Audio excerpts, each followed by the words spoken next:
రామ్ గారు, గోపి గారు, welcome to NTV అండి. థ్యాంక్ యూ అండి. హాయ్ అండి.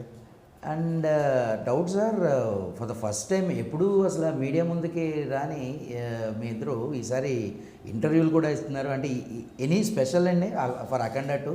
సినిమా రిలీజ్కి ఉంది, కానీ మీడియా ముందుకి ఇంత ముందుల అప్పుడప్పుడు రిలీజ్కి ముందు ఎప్పుడు వచ్చేవాళ్ళం. మరి అప్పుడు ఇన్ని ఛానల్స్ మరి ఏదో లేదు ఇంటర్వ్యూలు ఎప్పుడే ఇంటర్వ్యూలు ఏంటంటే కామన్ ప్రెస్ వీటిలో వాటిలో ఉంటారు. ఏదో ఇదే తప్పితే పర్సనల్గా లేకపోతే వేరే రకంగా ఇంటర్వ్యూస్ ఇవ్వాల. అంటే ఇట్ సీమ్స్ కొంచెం అఖండ 2 బిట్ స్పెషల్ టు యూ అనుకోవచ్చా? అంటే అన్ని సినిమాలు స్పెషలే, బట్ ఇది డెఫినెట్గా ఇంకొక లెవెల్, అందులో డౌట్ లేదు. Extra special. ఎక్స్ట్రా స్పెషల్ మరి అంటే ఆ కాంబినేషన్, ఎపిక్ కాంబినేషన్, మళ్ళీ అఖండ సీక్వెల్ కావటం. మేము ఆల్రెడీ లెజెండ్ చేసి ఉంటాం, సో వెయిట్ చాలా ఎక్కువ ఉంది. అండ్ మోర్ ఓవర్ అంటే లైక్ సీక్వెల్స్ అనేటువంటి ఎప్పుడు కూడా ఒక బ్యానర్లో చేసిన తర్వాత వాళ్ళే మళ్ళీ ఆ సీక్వెల్ ప్రొడ్యూస్ చేస్తూ ఉంటారు. But for the first time ఇది అఖండ 2 బ్యానర్ చేంజ్ అయ్యి మీరు చేస్తూ ఉన్నారు. అంటే ఎలా వచ్చింది అసలు అఖండ 2? అసలు అఖండ 2 అనుకుని స్టార్ట్ అవ్వాలా, ఓకే, వేరే సబ్జెక్ట్ అనుకున్నాం. బట్ ఆ సబ్జెక్ట్ ఎలక్షన్ కోసం అనుకుంది. లెజెండ్ కూడా ఎలక్షన్ ముందు వచ్చాం కాబట్టి అదే సెంటిమెంట్తో అట్లా రావాలనుకుంటా ఓ సబ్జెక్టు అనుకుని, ఓకే, కాకపోతే ఒకవేళ ఎలక్షన్ ఏమన్నా ప్రీపోన్ అయ్యి ముందుకు వచ్చినా, లేకపోతే మధ్యలో ఏదన్నా వెదర్ బాగోక ఒక 2 వీక్స్ డిస్టర్బ్ అయినా, అంటే చాలా టైట్గా ఉంది షెడ్యూల్. సో ఇది ప్రాక్టికల్గా ప్లస్ ఎలక్షన్ అయిపోతే మళ్ళీ పనికిరాదు ఆ సబ్జెక్టు. ఓకే. సో ఆ వీటితో అది అసలు వద్దులే, మనకి టైం సరిపోయేటట్లేదు అని డైరెక్టర్ గారు, హీరో గారు అనుకున్న తర్వాత ఇక ఎలాగో ఆ కాంబినేషన్లో మనం ఆల్రెడీ ట్రావెల్ చేస్తా అనేసుకున్నాం కదా అని వీటిలో ఇంకా ఏంటి అనుకుంటే అది అఖండ 2 అయింది. అంతేగాని అఖండ 2 అనుకుని కాదు, ఇది స్టార్ట్ కాలేదు. Okay, okay. సో అంటే లైక్ అంటే ఈరోజు ఈ మధ్య వస్తున్న సినిమాలు చూసుకున్నట్లయితే లైక్ పేట్రియాటిజం మీద కానీ లేకపోతే కొంచెం మైథలాజికల్ టచ్ ఉన్న సినిమాలు ఎక్కువగా సక్సెస్ అవుతున్నాయి. ఇప్పుడు మీ సినిమా ప్రోమో చూసినప్పుడు కూడా అంటే మీరు ఎక్కువగా సనాతన ధర్మాన్ని కాపాడే వ్యక్తిగా హీరో ఉంటాడు అనేటువంటి ఒక ఇది అయితే కనబడుతూ ఉంది. సో అంటే దానివల్ల మనం దీన్ని పాన్ ఇండియా లెవెల్కి తీసుకెళ్ళడం జరిగిందా, లేకపోతే మీరు ముందుగానే దీన్ని ఒక పాన్ ఇండియా లెవెల్ సినిమాగా చేద్దామని? లేదు, కథ విన్నప్పటి నుంచే కథకి ఆ స్కోప్, ఆ స్కేల్ ఉంది.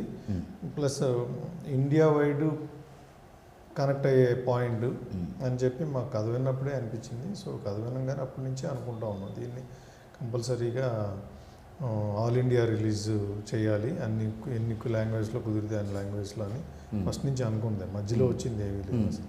మీరు ఈ మధ్య అటువైపు కూడా, నార్త్ వైపు కూడా వెళ్ళి ప్రమోషన్స్లో వాటిలో పాల్గొన్నారు. అండ్ అక్కడ రెస్పాన్స్ వాడు ఎప్పుడు గోపి ఐ మీన్ టీమ్ నేను అనేది మీరే యాక్చువల్గా మీరే ఎక్కువ వెళ్తూ ఉంటారు. బట్ టీమ్కి అక్కడ రెస్పాన్స్ ఎలా ఉండింది? బాగుండింది. మేము బాంబేలో సాంగ్ రిలీజ్ చేసాం కదా, చాలా బాగుండింది, మంచి రెస్పాన్స్. ఓకే. అంటే మేము అనుకోలే అంత రెస్పాన్స్ ఉంటుందని. చాలా ఫెల్ట్ వెరీ హ్యాపీ యాక్చువల్గా. అండ్ సోషల్ మీడియాలో కూడా వీడియోస్ బాగా వైరల్ అయ్యి బాలయ్య ఆయన స్పీచ్ మొత్తం ఆల్మోస్ట్ 45 minutes హిందీలో, ఎవరికి తెలియదు కదా అంత ఫ్లూయెంట్గా మాట్లాడతారు అనేది. సో అందరూ ఒక రకంగా చెప్పాలంటే మీడియా ఆశ్చర్యపోయింది, హిందీ ఎంత బాగా మాట్లాడుతున్నారు ఏంటి అని. సో అంటే ఇందులో కాస్టింగ్ అంటే ఎలా జరిగిందంటే బజరంగి భాయ్జాన్లో చేసిన అమ్మాయిని ఇందులో ఎంచుకోవడం, అండ్ చాలా పెద్ద క్యారెక్టర్ అమ్మాయిది, చాలా కీలకమైన క్యారెక్టర్ కూడా అని చెప్పారు. అంటే ఎలా కాస్టింగ్ ఎలా జరిగింది? కాస్టింగ్ మేము ఆ క్యారెక్టర్ అనుకున్నప్పుడు డైరెక్టర్ గారు కొన్ని ప్రొఫైల్స్ చూడటం, సో ఆ ప్రాసెస్లో ఈ పాపది కూడా వచ్చింది. రాగానే అప్పుడు బజరంగి భాయ్జాన్లో ఎలాగో బ్రహ్మాండంగా చేసింది పర్ఫార్మెన్స్గా. ఆర్టిస్ట్గా అంత చిన్న పిల్ల అయినా కూడా ఆ రోజుల్లోనే బాగా చేసింది పర్ఫార్మెన్స్. సో ఒకసారి బాగుంటుంది అంటే ఆల్రెడీ ప్రూవెన్నే కదా, స్క్రీన్ స్టేజ్ ఫియర్ కానీ స్క్రీన్ ఇది కానీ. అంటే ఈ టైంకి మళ్ళీ ఎట్లా ఉంటుంది అనే ఒక చిన్న డౌట్ అనుకున్నప్పుడు ఓకే సరే కాస్టింగ్ వీటి నుంచి ఫొటోస్ ఇవి చూపించగానే మనం అనుకునే ఏజ్కి కరెక్ట్గా ఉందని చెప్పేసి అని అట్లా పిలిపించి స్క్రీన్ టెస్ట్ కూడా చేసి అంత చేస్తే పర్ఫెక్ట్గా ఓకే సో ఎలా అనిపిస్తుంది సార్, అంటే ఫింగర్స్ క్రాస్డా లేకపోతే ఫుల్ ఆన్ కాన్ఫిడెన్స్లో ఉన్నారా? యా, ఫుల్ ఆన్ కాన్ఫిడెన్స్ అండి, అందులో డౌట్ లేదు. ఎంత ఉన్నా మనకు ఆ చివర ఉండే ఒక చిన్న అంటే ఆ కాన్ఫిడెన్స్ ఉండటం వేరు, మనకు అంత ఓవర్ కాన్ఫిడెన్స్ అయితే కాదు, కాన్ఫిడెంట్గా ఉన్నాం. కాన్ఫిడెంట్గా ఉన్నాం. ఇక చిన్న టెన్షన్ మామూలుగా ఉంటుంది, లేకుండా ఉండదు, చిన్న యాంగ్జైటీ ఉంటుంది అంతే. ప్లస్ అఖండ సీక్వెల్ అంటే దాని మీద నిజంగా ఎక్స్పెక్టేషన్స్ అయితే చాలా హైలో ఉంటాయి. హైలో అవును. సో దాని తగ్గట్టే గట్టిగా 200% రీచ్ అవుతాం అనే కాన్ఫిడెన్స్ ఉంది. బట్ ఎంత ఉన్నా కానీ ఆ చివరిలో దగ్గర పడుతున్న కొద్దీ ఇప్పుడు ఎగ్జామ్ దగ్గర పడుతున్న అరే ఏంటి అని చెప్పేసి అనే ఒక ఇది ఉంటుంది కదా రిజల్ట్. సో ఆ చిన్న ఇదే తప్పితే వేరే ఇదే మనం ఏదో అనుకుంటాం, ఇది బాగుంది, ఈ సాంగ్ బాగుంది, ఈ సీన్ బాగుంది, ఈ సీక్వెన్స్ బాగుంది అని. సో అవి అలాగే కనెక్ట్ అవుతుందా లేదా అనే దాని గురించి ఎక్కువ క్యూరియాసిటీ, వెయిటింగ్. అది ఒక కథని మీరు లేదు ఇది మనం తీసుకెళ్ళాలి, డెఫినెట్గా ఇది ప్రేక్షకులకి చూపించాలి తీసి అని ఆ ప్రాసెస్ ఎలా ఉంటుందండి మీది? ఏ సబ్జెక్ట్ అయినా కానీ మనం audience point of view, audience పర్స్పెక్టివ్లోనే కథ వింటాం. నాట్ లైక్ ఏ ప్రొడ్యూసర్, అంటే అది చెప్తున్నప్పుడే బడ్జెట్ ఎంత అవుతుందా, బ్యాక్గ్రౌండ్ ఏంటి, ఎట్లా వేసుకోండి, ఇట్లాంటి మైండ్లో తిరగవు. అసలు ముందు కథ మనకి చెప్పింది మనకి బాగుంది అనిపించిందా లేదా, ఆ తర్వాత అసలు బడ్జెట్ ఏంటి, ఇంకోటి అసలు నచ్చకపోతే కాకపోతే నచ్చటాలు 100లో 2, 3 నచ్చుతున్నాయి. అది కలిసే వింటారండి కథలు? ఒకసారి కలిసి వింటాం కానీ ఒక్కొక్కసారి విడివిడిగా. ఫస్ట్ నేను వింటాను, నేను బాగుంది అనుకుంటే అన్నయ్య లేదా తను విని నాకు. నేను చూసేది ఏంటంటే ఇంట్రెస్టింగ్గా ఉందా, ఆ తర్వాత ఎంటర్టైనింగ్గా ఉందా, ఈ రెండు చూస్తాను. Entertainment can be anything, not just comedy. But ఏదైనా ఆడియన్స్ తాలూకా పర్స్పెక్టివ్తోనే మీరు అంతే. మనం సినిమా చూసినప్పుడు మనకు నచ్చిందా నచ్చలేదా అని ఎట్లా అనుకుంటామో కథ కూడా అంతే. అఖండ 2 ప్రొడ్యూసర్స్ సినిమా రిలీజ్ కాకుండానే చాలా సేఫ్ అండ్ టేబుల్ ప్రాఫిట్లో ఉన్నారు అనే వార్తలు ఎక్కువ వస్తూ ఉన్నాయి, ఏమంటారు? అందరూ టేబుల్ ప్రాఫిట్లు చేసుకుని సేఫ్గానే ఉన్నారు కదా. సినిమాలకు ముందు ప్రత్యేకంగా మా గురించి దేనికి అంటే ఈ సినిమాకి ఓటీటీ రైట్స్తోనే అన్నీ అయిపోయినాయి. Good, very happy. Okay. So అంటే ఇందులో ఏ ఎలిమెంట్ ఎక్కువగా ఆడియన్ని హుక్ అయ్యేటట్టు చేస్తుందని మీరు నమ్మారు ఫస్ట్ కథ విన్నప్పుడు? అంటే పాయింట్ అంటే బేసిక్ పాయింట్ ఏంటంటే మన నమ్మకం మీద దెబ్బ కొడదాము, దెబ్బ కొడితే ఈజీగా టార్గెట్ అవుతారు అనేది. ఆ నమ్మకం ఏంటి? దేవుడి మీద మనకు ఉండే నమ్మకం. దీని మీద ఇదే మెయిన్ పాయింట్. సో అది మీకు తెలిసిందే, అంటే ఏ దేవుడినైనా కొలవచ్చు కానీ బట్ మనకి ఆ దేవుడి మీద ఉన్న ఒక నమ్మకం ఉంది కదా. సో ఇది ఎక్కువ మందికి, వైడర్ ఆడియన్స్కి, ఎక్కువ జనాలకి కనెక్ట్ అయ్యే పాయింట్ అని నా ఫీలింగ్. ఓకే. దానికి అఘోరా అనే క్యారెక్టర్ కదా, ఎప్పుడైనా కానీ ట్రంప్ కార్డు. ఇప్పుడు ఫస్ట్ పార్ట్ అఖండ ఫస్ట్ పార్ట్ అయినా కానీ ఆ అఘోరా క్యారెక్టరే కదా. దానికి ఇంకొక 10 ఇంతలు ఎక్కువ చేసి దానికి కావాల్సిన బ్యాక్డ్రాప్ సెట్ చేసుకుని బోయపాటి గారు ఇక దాన్ని అంతే బ్రహ్మాండంగా, అంటే చాలా శ్రద్ధ తీసుకున్నట్టయితే కనబడుతుంది. అంటే మైన్యూట్ డీటెయిల్స్తో సహా ఆ అఘోరా క్యారెక్టర్ని మలిచింది. అంటే బాలకృష్ణ గారు, బాలయ్య గారు కూడా అంతే ఓపిక్గా కూర్చుని ఆల్మోస్ట్ 1.5 to 2 hours మేకప్ పడుతుంది. ఆ తర్వాత తీయటానికి 45 minutes 1 hour పడుతుంది. అది ఒకసారి వేసుకుంటే ఇక మళ్ళీ రోజంతా తీయకుండా ఉండాలి. అంటే పర్ఫార్మెన్స్ కూడా మీరు చూడండి, అసలు విశ్వరూపం అంటాం కదా, అలా ఉంటుంది. అండ్ కుంభమేళాలో షూటింగ్ ఎలా సాధ్యపడింది సార్? అంటే దట్ ఈస్ అన్బిలీవబుల్ థింగ్ నిజంగా. ఎందుకంటే కొన్ని కోట్ల మంది వచ్చే ప్లేస్ అది, అలాంటి ప్లేస్లో మీరు షూట్కి వెళ్ళగలిగారు అంటే అంటే 2 things అండి. ముందల నుంచి అంటున్నారు కాబట్టి మేము పర్మిషన్స్కి వీటికి బాగానే తొందరగా ముందల నుంచే అప్లై చేసి ఫాలో అప్ చేస్తా. ప్రొడక్షన్ టీమ్ చెప్పుకోవాలంటే has done an excellent job. మా కింద ప్రొడక్షన్ ఎవరో రాఘవ మేనేజర్ రాఘవ కావచ్చు, కోటి కావచ్చు, తర్వాత జనార్దన్ కావచ్చు, ప్రొడక్షన్ టీము చాలా ఎఫర్ట్ పెట్టి కోఆర్డినేట్ చేసుకొని చేశారు. అంతే ఎఫర్ట్ డైరెక్షన్ టీం కూడా పెట్టారు. డైరెక్షన్ కానీ కెమెరా టీం కానీ అందరూ క్రూ కానీ. ఎందుకంటే పర్మిషన్స్ తేవటం ఒక ఎత్తు, తెచ్చినాక అక్కడ లైవ్గా అక్కడ ఇష్యూస్ ఎప్పటికప్పుడు పాపప్ అయ్యే ఇష్యూస్ని ఓవర్కమ్ అవుతా షూట్ చేయటం అనేది ఇంకొక ఎత్తు. సో అవన్నీ డెఫినెట్గా హ్యాట్స్ ఆఫ్ డైరెక్టర్ గారికి, కెమెరామెన్. అంటే ఇబ్బందులు ఏమైనా ఫేస్ చేశారండి అంటే ఆ టైంలోనే, ఆ షూటింగ్ టైంలో? వాళ్ళు ఏమన్నా ఫేస్ చేశారు, ఫేస్ చేయకుండా ఎలా ఉంటారు? మార్నింగ్ తెల్లవారుజామున 2 o'clock దిగారు వాటర్లో. ఫస్ట్ డిప్ సాధువులు ఫస్ట్ తీసుకుంటారు కదా, అప్పుడు మొదలుపెట్టారు షూటింగ్. మార్నింగ్ 10 దాకా నీళ్ళలో ఉండే కంటిన్యూస్గా చేశారు. సో అవి వాళ్ళు చాలా ఇబ్బందులు పడ్డారు, మా దాకా రానివ్వలేదు. అంతే. ఓకే. ఈ సినిమాని అంటే ఈ మధ్యకాలంలోని మన దగ్గర వచ్చినటువంటి ఈ మైథలాజికల్ మూవీస్ ఏవైనా కావచ్చు, అవన్నీ కూడా నార్త్ని ఒక ఊపేసాయి.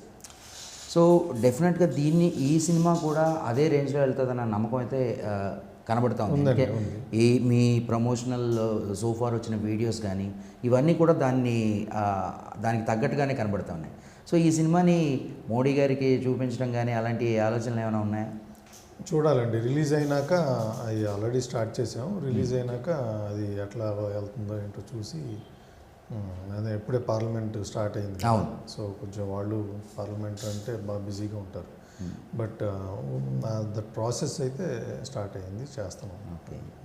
అండ్ రామ్ గారు, జనరల్గా ప్రొడ్యూసర్స్ ఎక్కువగా షూటింగ్స్కి వెళ్ళకపోవడం వల్ల ఈ ప్రొడక్షన్ కాస్ట్ ఏదైతే ఉందో అది బాగా పెరిగిపోతుందని, దానివల్లే మొత్తం సినిమా పూర్తయిన తర్వాత కొంచెం ప్రొడ్యూసర్ అనేటువంటి వాడు నష్టపోతున్నాడు అని. షూటింగ్కి వెళ్ళకపోవడం అనేది సెకండరీ అండి. ముందు ఓకే, నేను ఎక్కడో వేరే చోట ఉండొచ్చు, షూటింగ్ ఒక చోట జరుగుతూ ఉండొచ్చు, బట్ ఏం జరుగుతుంది అనేది నాకు ఎప్పటికప్పుడు తెలవటంలోనే మానిటరింగ్ కాన్సన్ట్రేషన్. అది నేను షూటింగ్ దగ్గరికి వెళ్తే తగ్గుతుందా, లేకపోతే షూటింగ్ దగ్గరికి వెళ్ళకపోతే పెరిగిపోతుందా అనేది తక్కువ. బట్ మనం ఎంత బాగా మానిటర్ చేయగలుగుతున్నాం, కింద టీము ఎంత మంచి టీం ఉంది, డైలీ మనం చూసుకునే వీటిల్లో ఓకే ఈరోజు ఇదే సెటప్ ఇంత అయింది, రేపు కూడా ఇదే సెటప్ కానీ పెరిగింది, ఎందుకు పెరిగింది, ఇట్లాంటి కైండ్ ఆఫ్ మినిమం మానిటరింగ్ గట్టిగా చూసుకుంటా ఉంటేనే, అంటే ఆ కాన్సన్ట్రేషన్. అందుకనే మేము అనేది 1-2 సినిమాలు సెట్స్ మీద ఉంటే పర్వాలేదు, కానీ మల్టిపుల్ ప్రాజెక్ట్స్ ఉంటే కనుక డెఫినెట్గా కాన్సన్ట్రేషన్ అనేది మనం ఇవ్వలేం. ఎందుకంటే లాస్ట్ మినిట్ హడావుళ్ళు బోల్డ్ అని ఉంటాయి. సో కొన్ని మనం వదిలేస్తాం, తెలవకుండా కొన్ని మన చేతులు దాడిపోతాయి. ఓకే. అంటే నేను ఆలోచించింది ఏంటంటే, మీరు పెద్ద సినిమాలు తీసినప్పుడు ఎప్పుడు కూడా యు నెవర్ గాట్ ఫెయిల్యూర్స్, కానీ మీరు అత్యంత నమ్మి ఒక మంచి కథని మనం ప్రజెంట్ చేద్దాము అనుకున్నప్పుడు మాత్రం కొన్నిసార్లు మీ సినిమాలు ఫెయిల్యూర్ అయ్యాయేమో అనిపించింది నాకు. అంటే దాని గురించి మీరేమంటారు? చిన్న సినిమాలు ఫెయిల్యూర్లు ఏం లేవే. ఏ సినిమా పర్టికులర్గా మీకేమన్నా దేని గురించి అని అడుగుదాం గురించి? సపోజ్ మనం శ్రీకారం తీసుకోవచ్చు. అది ఒక కథగా ఒక అద్భుతమైన కథ, బట్ ఇట్ ఫెయిల్డ్. ఆడియన్స్ని ఆకట్టుకోవడంలో అది ఫెయిల్యూర్ అయింది. లేదు, శ్రీకారం యాక్చువల్గా it took a very good opening. నాకు బాగా తెలుసు కదా, అది రిలీజ్ అయిన తర్వాత అరౌండ్ 12 o'clock 12:30కి చాలామంది ఫోన్ చేశారు ఇండస్ట్రీ నుంచి. అంటే ఎందుకో మేమంటే ఒక చిన్న పాజిటివ్ ఉంటుంది. సో దానికి అరే మంచి సక్సెస్ కొట్టారు. దానికి ఏంటంటే జాతిరత్నాలు అనేది డెఫినెట్గా ఒక ఇంపాక్ట్, అదొక రీజన్. ఎందుకంటే అది చాలా బాగా, అంటే ఆ టైంలో ఉన్న ఆడియన్స్ మూడ్కి need of the hour movie లాగా జాతిరత్నాలు వచ్చింది. ఎందుకంటే ఒక depressive mood, corona second wave, అసలు ఈ గోల, అసలు వీటిల్లో ఇట్లాంటి ఒక డిప్రెసివ్ మూడ్లో వచ్చిన ఒక మంచి ఎంటర్టైన్మెంట్ ఫిల్మ్ అవటం ఇదేంది. మన సినిమా ఏంటంటే అది Sreekaram is more on emotions, fathers and emotion, like ఒక ఫ్యామిలీ పిక్చర్ లాంటిది. అవును, ఆ ఫ్యామిలీస్ ఇంకా థియేటర్ దాకా రావడం అనేది ఇంకా జరగలేదు. ఎగ్జాక్ట్లీ నిజమే. అప్పుడు సో డెఫినెట్గా that is one of the factor. అది కూడా ఒక ఫ్యాక్టర్ డెఫినెట్గా. అది ఓకే. సో అంటే ఇప్పుడు బాగా నడుస్తున్న ఇష్యూ ఏంటంటే సినిమాలకి థియేటర్స్కి ఫుట్ఫాల్స్ తక్కువ అవుతున్నాయి, దానికి కారణం టికెట్ రేట్సే అని అంటున్నారు. దీని గురించి మీరు ఏమంటారు? అట్లా ఉండదండి, ఏదున్నా కానీ వర్డ్ ఆఫ్ మౌత్, ఆ సినిమా బాగుందా లేదా అంతే. బాగుంది అని చెప్పేసి అంటే జనాలు వస్తారు. యావరేజ్, బిలో యావరేజ్ అన్నా కూడా ఆడియన్స్ థియేటర్ రావడానికి పెద్ద ఇష్టపడలేదు. అది టికెట్ రేట్లు పెంచినా పెంచకపోయినా. మరి పెంచలేదు అంటే మరి మీకు సక్సెస్ రేట్ పెరగాలి కదా. చిన్న సినిమాలు బోల్డ్ అని ఆడాలి కదా, ఆ మిడ్ రేంజ్ సినిమాలు బోల్డ్ అని ఆడాలి కదా. మరి టికెట్ రేట్లు పెంచకపోయినా ఆడుతున్నాయా? ఓకే, లేదు కదా. అంటే ఒకప్పుడు ఏంటంటే సినిమా ఒకటే మీడియం ఆఫ్ ఎంటర్టైన్మెంట్. అవును. ఆ తర్వాత టీవీ వచ్చింది. టీవీ చాలామంది ఇళ్ళలో ఉండేది కాదు ఎక్కువ, అందుకని సినిమానే కామన్ మ్యాన్ ఎంటర్టైన్మెంట్ లాగా ఉండేది. తర్వాత ఏమైందంటే ఇప్పుడు మీకు సినిమా ఒకటే ఎంటర్టైన్మెంట్ కాదు, చాలా వచ్చేసి యూట్యూబ్ చేతిలోకి వచ్చేసింది, యాక్చువల్గా మొబైల్ వచ్చేసింది చేతికి, అదే ఎంటర్టైన్మెంట్. అక్కడ ఒకప్పుడు అందుకనే సినిమా ఒకటే ఎంటర్టైన్మెంట్ అయినప్పుడు యావరేజ్గా ఉన్నా కూడా వెళ్ళేవాళ్ళు. అరే టైం పాస్ సినిమా రాని టైం పాస్ కోసం వెళ్ళేవాళ్ళు. ఇప్పుడు టైం పాస్కి థియేటర్ దాకా వెళ్ళాల్సిన పని లేదు, ఇప్పుడు కూర్చుని ఎక్కడన్నా పక్కన కూర్చొని చూసేసుకోవచ్చు. అప్పుడు రన్ ఎక్కువ ఉండేది సినిమాలకి. ఇప్పుడు ఏంటంటే వైడ్ రిలీజ్ ఇచ్చేసేయటం వలన సండేకే అది ఎంతవరకు ఎఫెక్ట్ చేస్తుంది అంటారండి మీరు? ఈ వైడ్ రిలీజ్కి వెళ్ళడం అనేటువంటిది, అంటే సో మెనీ థియేటర్స్లో రిలీజ్ చేయడం అనేటువంటిది, అది నిజంగా లాభమా లేకపోతే లాభమా అంటే అది ఎగ్జిబిటర్స్, డిస్ట్రిబ్యూటర్స్ తీసుకునే డెసిషనే మోస్ట్లీ. ఈ సినిమా ఎంతవరకు పెట్టచ్చు, ఎంతవరకు వెళ్ళొచ్చు అనేది వాళ్ళ కాళ్ళే. ప్రొడ్యూసర్స్ ఇన్నింటిలో చేయండి అని ఎవరు అనరు. అంటే రెండూ ఉంటాయి. ఒక్కొక్కసారి బాగుందనుకోండి, అరే బ్లాక్ బస్టర్ లేకపోతే సూపర్ హిట్ అనుకోండి, అప్పుడు వర్కౌట్ అవుతుంది. లేకపోతే ఏంటంటే అనవసరంగా రెంటల్స్ పోయి మీకు షేర్ తక్కువ కనిపిస్తుంది. సో దానికి ఇక అది ప్రొడ్యూసర్ డిస్ట్రిబ్యూటర్ కలిసి తీసుకోవాల్సిన కాల్. నా ఉద్దేశంలో పర్సనల్గా టైట్గా ఉంటేనే బెటర్ అనేది మా ఫీలింగ్. ఎగ్జాక్ట్లీ టైట్గా పెట్టుకుని ఇది ఒక 4 థియేటర్లు రిలీజ్ చేసాం విజయవాడ లాంటి సెంటర్లో. తర్వాత ఈ 4 ఫుల్ అయిపోయినాయి అనుకుంటే 5వ ఓపెన్ చేసి అట్లా 6వది మేము దూకుడప్పుడు అట్లాగే చేసాం. అంటే సో అదొక పద్ధతి. సో దాంట్లో ప్రొడ్యూసర్ డిస్ట్రిబ్యూటర్ డిస్కస్ చేసుకుని ఏది బెటర్గా ఉంటుంది అనుకుంటే అలా వెళ్తారు. ఓకే. రామ్ గారు, మీ అభిప్రాయం ప్రకారం అంటే మీరేమనుకుంటున్నారు? లైక్ ఓటీటీల తాలూకా ఆధిపత్యం సినిమా ఇండస్ట్రీ మీద ఎక్కువ ఉంది, నిర్మాతలు దానివల్ల కొంచెం ఇబ్బందులు ఫేస్ చేస్తున్నారు అనేటువంటిది ఒకటి ఉంది. మీరేమంటారు దాని గురించి? అంటే బోత్ వేస్ అండి, ఉపయోగం ఉంది, అడ్వాంటేజ్ ఉంది, డిసడ్వాంటేజెస్ ఉన్నాయి. ఓటీటీ అనేది మనకి యాక్చువల్గా కరోనా ఆ వేవ్ రావటం వలన జనరల్ కామన్ పబ్లిక్ కావచ్చు, ఫ్యామిలీస్ కావచ్చు, అందరూ కొద్దిగా ఓటీటీ ప్లాట్ఫామ్కి బాగా అలవాటు పడ్డారు. అంటే చేయటానికి ఏం పని లేదు, బయటికి వెళ్ళడానికి లేదు, ఏదో ఒకటి చూడాలి. అది చూసేది వార్తలో లేకపోతే ఇంకోటో కాకుండా మనకి నెక్స్ట్ ఇది ఎంటర్టైన్మెంటే కదా. పాలిటిక్స్ కూడా చేయడానికి ఏం లేదు, ఎందుకంటే మొత్తం అంతా సైలెన్స్గా ఉంది. సో ఇక next option only thing is movies. అట్లా ఆ మూవీస్ వైడ్ రేంజ్ ఆఫ్ కంటెంట్కి అలవాటు పెట్టారు. ఆ కంటెంట్కి అలవాటు పడిన దీని నుంచి మీరు చూస్తే పోస్ట్ కోవిడ్ అంతకుముందు ఉన్న టెంప్లెట్ కైండ్ ఆఫ్ సినిమాలు ఆడటం తగ్గిపోయింది. ఒకప్పుడు పర్వాలేదురా యావరేజ్గా అనుకుని వెళ్ళేవాళ్ళు కూడా ఇప్పుడు అసలు అట్లాంటి చోట్ల ఇది వదిలేస్తే మీరు ఓటీటీ అంటారా. ఎప్పుడైతే జనాలు ఆ ఓటీటీకి అలవాటు పడ్డారో ఓటీటీ అనేవాళ్ళు ప్రైజులు పెంచి ఇవ్వడం స్టార్ట్ చేశారు. ఎగ్జాక్ట్లీ ప్రొడ్యూసర్స్కి అది ఒక ఎడిషనల్ ఇన్కమ్. అంతకుముందు శాటిలైట్ లాగా ఇంకొక మంచి ఇన్కమ్ వచ్చింది, యాడ్ అయింది, కొంతవరకు మనకి బెనిఫిట్ అవుతున్నాం కదా అని అనుకున్నాం. దాన్ని పెంచి సడన్గా పడేశారు. అంటే ఈరోజు రేపు మీ సినిమాల తాలూకా రిలీజ్ డేట్లను కూడా వాళ్ళే శాసిస్తున్నారు అన్న.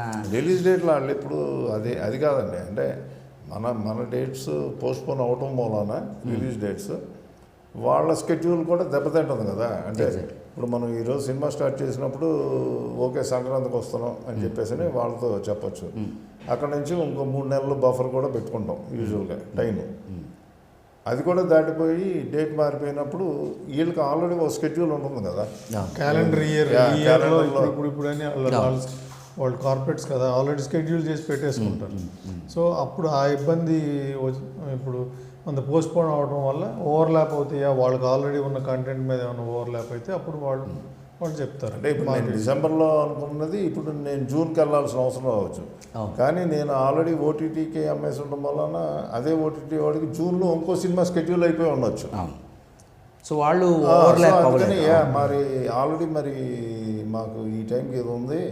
సో బోత్ వేస్ సినిమాని బట్టి ఒకవేళ ఆల్రెడీ ఉన్న స్కెడ్యూల్ అయిపోయిన వాళ్ళని పుష్ చేయమని అడగచ్చు, వాళ్ళు వెళ్తారో లేదో తెలియదు. వాళ్ళు వెళ్ళకపోతే కనుక ఆబ్వియస్గా ఈ సినిమా అన్న వేరే డేట్కి వెళ్ళాలి. ఓకే, అది పరిస్థితి. అంటే బాలకృష్ణ గారికి చూసుకున్నట్లయితే సంక్రాంతి అనేటువంటిది ఎప్పుడు కూడా ఒక లక్కీ, ఆ జనవరి ఆ పండగ ఆ సీజన్లో ఒక లక్కీ మస్కట్ అని చెప్పొచ్చు. అంటే సంక్రాంతికి వచ్చిన సినిమాలు ఏవి ఫెయిల్యూర్ అనేవి. ఎందుకని మీరు డిసెంబర్లోనే రావాలనుకుంటున్నారు? అఖండ డిసెంబరే కదా, అఖండ 1 December 2 రిలీజ్ అయింది. సో అలా చూసినా December 5th బాగుంటుంది, మంచి డేటు. 2 weeks తర్వాత క్రిస్మస్. ఈవెన్ పుష్ప సీక్వెల్ కూడా డిసెంబర్ 5th డిసెంబర్, తర్వాత animal December. So December is a good date యాక్చువల్గా. ప్లస్ అసలు వేరే సినిమాలు కూడా లేవు, అంటే ఓపెన్ గ్రౌండ్. ఇన్ని ఫ్యాక్టర్స్ మీద ఈ డేట్ బెస్ట్ అనుకున్నాం. ఓకే, సో ఈ సినిమా మొత్తంలో బాగా టఫ్ సిచ్యువేషన్ ఫేస్ చేసేమో అనేటువంటి సందర్భాలు ఏమైనా ఉన్నాయి? అంటే షూటింగ్ పరంగా కావచ్చు, లేకపోతే ఇంకా వేరే ఉన్నాయి. షూటింగ్ పరంగా ఉంది. జార్జియాలో మేము షూటింగ్కి వెళ్ళాం. Actual reason to go to Georgia is to get military equipment. Okay, tankers, military choppers, తర్వాత మిలిటరీ ట్రక్స్, గన్స్, ఆ ఎక్విప్మెంట్ వాటి గురించి అక్కడికి వెళ్ళింది.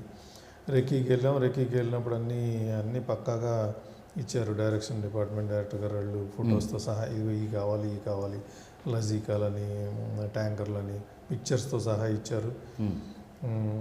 వాళ్ళన్నిటికీ అన్నీ ఓకే, మనం ఈజీగా ప్రొవైడ్ చేసేయచ్చు, వెరీ హ్యాపీ అన్నారు. సో వచ్చేసాము, వచ్చి ప్లాన్ చేసుకుని ఒక 3-4 days ముందర డైరెక్షన్ డిపార్ట్మెంట్ డైరెక్టర్ గారు, డిఓపి, మెయిన్ క్రూ వెళ్ళారు. వెళ్ళినప్పుడు కూడా ఇంకేముంది, వచ్చేస్తుంది అంటానే ఉన్నారు. ఎందుకంటే ఫస్ట్ ట్యాంకర్తోనే చేయాలి, ట్యాంకర్ షాట్లు ఫస్ట్ చేయాలి అని ప్లాన్ స్కెడ్యూల్లో. అది వస్తుంది అంటున్నారు. మాకు వెళ్ళినాక కూడా చూపిలే. అదేమంటే అది ఉందిలే, అక్కడ మిలిటరీ వాళ్ళు ఎలా చేయరు అలా చూపించడానికి, మీకు రెడీ అయిపోతుంది అది అన్నారు. కరెక్ట్గా రేపు షూటింగ్ అనగా నైట్ ఎప్పుడో 11-12 రావట్లేదు అని స్టార్ట్ చేశారు. నాకు అసలు ఏందిరా గోళ అని అప్పటికప్పుడు వెళ్ళి డైరెక్టర్ గారికి చెప్పి, సరే ఓకే చూద్దాంలేండి, ఇక రానంటే మనం ఏం చేద్దాం, ఏదో ఒకటి ప్లాన్ చేద్దాంలే. ఇదంతా ఆయన్ని 1:30 ఆయన లేపి, ఆ తర్వాత మళ్ళీ ఎల్లుండి షూటింగ్ కనుక ఇవాళ నైట్ 1 o'clock 1:30 చెప్పారు అనమాట. సో అప్పుడు మళ్ళీ బాలయ్య గారికి చెప్పాలి కదా ఇప్పుడు డేట్స్, తర్వాత ఇప్పుడు నుంచి స్టార్ట్ అని చెప్పినప్పుడు అది అవ్వట్లేదు అంటే రీజన్ అవన్నీ చెప్పాలి కదా. అవన్నీ చెప్పంగానే ఓకే మరి ప్రాక్టికల్ ఇష్యూ కదా, మీరు కూడా ఏం చేస్తారని వాళ్ళు పాపం సపోర్టివ్గా ఉన్నారు. బట్ అది మేజర్ నేను అక్కడ ఫేస్ చేసింది. అది ఆ రోజు రాక మళ్ళీ మరుసటి రోజు రాక, తర్వాత అన్నీ వేరే అవి లేకుండా ఉన్నాయి ముందరకు తీసుకొచ్చి షూటింగ్ స్టార్ట్ చేసేసి, ఆ తర్వాత 4-5 days 6-7 days తర్వాత ఒకటి వస్తా అది చేసి మొత్తానికి. బట్ దట్ వాజ్ చాలా టీడియస్, చాలా హెక్టిక్గా, చాలా టెన్షన్ నేనైతే పడ్డాను. ఇందులో విఎఫ్ఎక్స్ ఎలా ఉండబోతుందండి? లైక్ అంటే ఎన్ని షార్ట్స్ ఉన్నాయి విఎఫ్ఎక్స్? షార్ట్స్ అట్లా కాదండి, అంటే సినిమాకి ఏ కావాలో అది ఉంటుంది, అంతేగాని అద్భుతాలు సృష్టించేసి వరల్డ్ బిల్డింగ్ లాగా కాదు కదా మంది. దాన్ని ఉన్న క్యారెక్టర్కి మనకు కావాల్సిన వీటికి ఎంత సపోర్టివ్గా ఉండాలో అంత సపోర్టివ్గా ఉంటుంది. విఎఫ్ఎక్స్ సబ్స్టాన్షియల్గా ఉంది. విఎఫ్ఎక్స్ దీంట్లో సో ఎవ్రీథింగ్ కంప్లీటెడ్ అంటే ఇప్పుడు ఈ రోజు రేపు ఏంటంటే చివరి నిమిషం వరకు ఇంకా ఏవో కరెక్షన్స్ అని విఎఫ్ఎక్స్ ఇంకా కొన్ని రావాలని అంటూ ఉంటారు. సో మీ ఆన్ ట్రాకే ఉంది. Okay. బట్ మీరు అన్నట్టు ఉంటానే ఉంటాయి ఆ సాటిస్ఫాక్షన్ లెవెల్స్. ఎలా ఉంటుందంటే సినిమా రిలీజ్ అయిపోయి బ్లాక్ బస్టర్ అయిపోయినా కూడా అది అక్కడ ఇంకొంచెం చేస్తుంటే బాగుండేది. దానికి ఎవరేం చేయలేరు. ఇక అది ఆ క్రియేటివ్ ప్రాసెస్లో క్రియేటివ్ మైండ్ అలాగే ఉంటుంది. అంతే. బోయపాటి శ్రీను గారి సినిమాలు అంటేనే స్టంట్స్కి ఎక్కువ ప్రాధాన్యత కూడా ఉంటుంది. ఇందులో ఎలా అంటే ఆల్రెడీ మీరు ట్రైలర్లో చూపించిందే చాలామంది అమ్మో ఇదేదో సూపర్ లైట్ లాగే ఉండబోతుంది అని అంటే మీ ఎక్స్పీరియన్స్ ఏంటి, ఎలా ఉండబోతుంది? అదే రెగ్యులర్ బాలయ్య బాబు బోయపాటి సినిమా మీద ఎంత ఎక్స్పెక్ట్ చేసుకుని వచ్చినా అంత ఎక్స్పెక్టేషన్స్కి మించే ఉంటుంది. మీరనే ఆ యాక్షన్ మూమెంట్స్ కావచ్చు, ఎమోషనల్ మూమెంట్స్ కావచ్చు, మేకింగ్ కావచ్చు, టేకింగ్ కావచ్చు, అన్నీ. అంటే బాలయ్య బాబు అనగానే మరి బోయపాటి గారికి ఏం పొందుతారో మరి అసలు ఆయన డిజైన్ చేసే విధానం ఎలా ఉంటుంది. ఇక ఆ డిజైన్ చేసింది కూడా మనం చేస్తే ఈయనే చేయాలి, బాలయ్య చేయాలి, వీళ్ళిద్దరికే సాధ్యం అనే తమన్ కూడా అంతే. మళ్ళీ ఈ బాలయ్య సినిమా అంటే ఆయన కూడా తమన్ ఎక్స్ట్రాడినరీగా ఉంటుంది. ఆర్ఆర్ మీకు అదే కథకు తగ్గట్టుగా కొన్ని బిట్ సాంగ్స్ కానీ ఇవి చేశాడు. సో అవన్నీ అసలు గూస్ బంప్స్ ఉంటాయి. ఓకే, బ్రహ్మాండం. అండ్ లైక్ అంటే ఈయన బాలకృష్ణ గారు కూడా ఎమోషనల్గా ఈ సినిమాతో ఎక్కువ కనెక్ట్ అయ్యారేమో అనిపిస్తుంది. ఎందుకంటే మీరు సోఫార్ చేసిన ఫంక్షన్స్లో కానీ ఆయన కూర్చొని ఆయన లీనమైపోతున్నాడు. అక్కడ ట్రైలర్ ప్లే అవుతుంది. ఈవెన్ ఈ షూట్ చేసేవాళ్ళు కూడా ట్రైలర్ని చూపించకుండా ముందు వీళ్ళ ఫేషియల్ ఎక్స్ప్రెషన్ చూపిస్తూ ఉన్నారు. అక్కడ డైలాగ్ వస్తుంటే ఈయన ఇక్కడే డైలాగ్ చెప్తున్నారు. నేను చూసాను. ఎమోషనల్ కనెక్ట్ ఎక్కువ ఉంది అనిపిస్తుంది. ఎలా? డెఫినెట్గా అంటే మీకు అఖండ క్యారెక్టర్ ఫస్ట్ పార్ట్లోనే దాని ఎక్స్టెన్షనే కాబట్టి సో ఈయనకి అంటే ఇక గెటప్ కాడి నుంచి ఇక దాంట్లో వెళ్ళిపోయారని చెప్పుకోవచ్చు. ఇక సో ఆ మూడ్ త్రూ అవుట్ క్యారీ చేశారు. ఆయన కూడా డెఫినెట్గా ఇప్పుడు ఒక ఆర్టిస్ట్కి ఇది నాకు నేనే చేయగలను అనేది అనుకుంటారు. నాకోసమే పుట్టిన పాత్ర అంటారు కదా అట్లా. సో అట్లా నాకు తెలిసి ఆయనకి డెఫినెట్గా ఆయన ఒక్కళ్ళే చేయగలరు ఇట్లాంటిది ఇది.